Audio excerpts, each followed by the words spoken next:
When I cheated on my husband, it was a horrific experience. He's aware of what's going on, and I'm worried I'm going to lose him. So, since I'm not sure where to begin, I'll just go ahead and do it. I committed a major oversight. My husband found out that I was in another sub and had written about having an open relationship, since I was in another sub. A large argument ensued, during which he stated certain things that I did not agree with, prompting me to leave the house and take a walk around the neighborhood. My coworker, the man with whom I wished to have an open relationship, called and invited me to his home for dinner. It was determined that I would go forward with it because the talk had gone nowhere, so I asked him to pick me up and we returned to his place. The two of us drank a few drinks and then walked into the bedroom, where he turned on the television and we watched some absurd movie for a few minutes before I made a move and slid down onto his behind. Unsatisfactory results, to put it mildly, were the end result. His appearance seemed to come out of nowhere and last around 20 seconds. His attention was suddenly drawn away from me and he returned to his television. This went on for over an hour, and just as I was getting ready to go, he proceeded to straddle me. I simply responded, "Forget it," and went through with the situation. The intercourse was, to put it mildly, awful, to say the least. His tongue was sore from eating Pringles, so he refused to come down on me, so we went straight to, and it was just 10 minutes of sloppy thrusting before we were done. He forgot to take a step back as well. He then rolled back over and returned to his seat in front of the television. I hurriedly dressed and got in my car to drive home. On the way back, I thought and realized that all I really needed was a little excitement to break up the monotony, and that what I got wasn't quite what I had hoped it would be. In terms of real, my spouse is far superior to everyone else I've been with in the past because of his extensive knowledge, and I wish I'd recognized this sooner. I was also really rude to him. I emphasized his size in my last article, but he's just around 7 inches tall, so he's not so little. I was simply allowing a fantasy of being with someone else to take over my judgment and actions. When I returned home, my husband was still in the kitchen. I attempted to engage him in conversation, but he simply put on headphones and began preparing pasta. At some point, he took them out and placed the spaghetti in a large mixing bowl. I asked if I might have any, but he refused since he doesn't like to share and promptly devoured the entire batch. I just went to bed since I was exhausted and sad. The next morning, I was awakened by his voice about an hour later, and I figured he was trying to have with me or something. Instead, he simply took my blanket and towel and walked into the living room, where he made himself comfortable for the night. I went back to sleep once I found a rug to sleep on. I attempted to converse with him while he was sitting on the couch, but he was deafeningly silent. I got up early because it was cold outdoors and the heater in my room had been turned off. Because of this, I had more time to ponder, and I realized just how badly I had screwed up, and that I needed to concentrate on becoming a more loving wife. Throughout the day, I attempted to communicate with my spouse. He's just not responding at all. As soon as I attempted to make a pass on him, he rejected me and walked out of the room, which was something he'd never done before.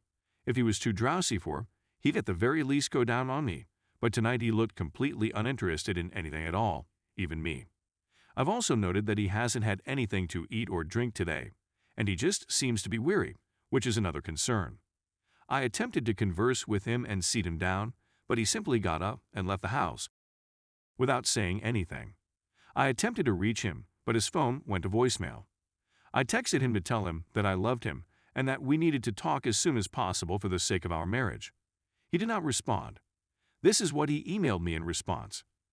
"I am no longer interested in having a dialogue with you or getting married to you. I'm going to be staying somewhere else till the end of the year. I expect you to be gone by the time I go back to my room. This used to be my home, and I don't want you to come back here again. I've contacted an attorney and will immediately communicate with her on our behalf. I am no longer in possession of this phone number. I made a few phone calls and learned that my husband was staying at my sister's house. I'm concerned because she's attractive and unmarried, and I'm aware that she's had a little romantic interest in him for some time. I'm concerned that she'll take advantage of this to make a pass on him. I contacted her and inquired as to what was going on, and she responded by telling me that she loves me but that she would no longer support me as a result of what I did, and that we should not communicate for a while. Though I see my error, she's my sister, and she's supposed to be there for me right now, rather than playing housewife to my husband, which is what she's doing today. It was reported to me by my sister's next-door neighbor that my husband and sister had been shopping together earlier and that she had been acting like his lover. What should I do about it? I'm not sure what to do since I feel duped. I adore my sister, but I loathe her right now for what she has done. All I hope is that she doesn't get her way with my husband. A lot of things have happened in a short period of time, and I'm not sure what to feel or do at the moment. All I want is for things to revert to their previous state. Please accept my apologies for the lengthy article, but I simply wanted to vent. I'm well aware that I made a mistake, but I had no idea things would turn out this badly. The second story is as follows. The man who used to be my fiancé and ex-love of my life has done it again, you guys. The ability to post photographs to this site would allow me to share screenshots of 10 pages of content that they shared via a Google Doc with the rest of the world. Shared across all of their professional profiles, just a lot of sweet and charming stuff. There's nothing explicit in this collection.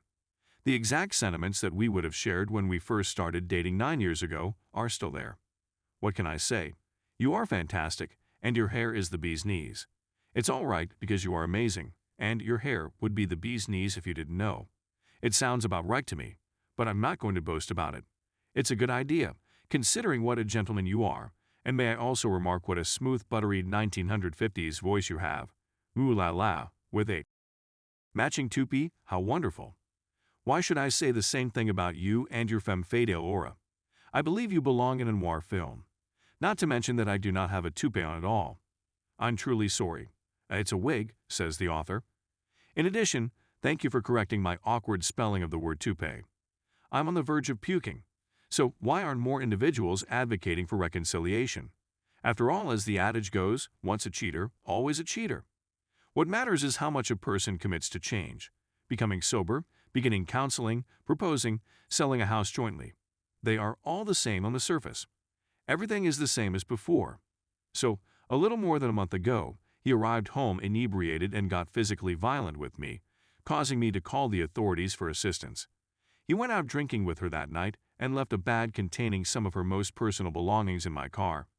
He then forgot he had done it, since he was so intoxicated that he had forgotten. She received a text from me saying, "To be civil." Extremely courteous. I showed her the photos and told her she had to leave. That was about a week ago.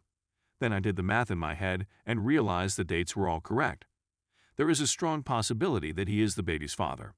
I asked her for a DNA test today, and she exploded. The idea of putting her baby to the test. But if I don't have one, I'll never recognize this child as mine. This entire incident has caused me to doubt my marriage. Not to mention how honest she has been throughout. How many of the gifts she's gotten throughout the years have come from her father? Is she just stretching her legs for any man who buys her anything nice? Is it true that I forwarded the photos to her sister? Not for the noble motive of believing she should know. I want to hurt my wife and brother-in-law, and this is the only way I know how. On Monday, I plan to consult with a lawyer and initiate divorce proceedings. Thank you for reading, and please accept my apologies if this is a jumble. I'm not feeling well, and I've had a lot to drink. Thank you for your help. Those who do not believe me are free to do so. I understand your skepticism because this is the internet. I need her approval for a DNA test, and she has stated unequivocally that she would not grant it. The next stage is for me to get divorced and lose half of my belongings. Infidelity is less important in UK courts.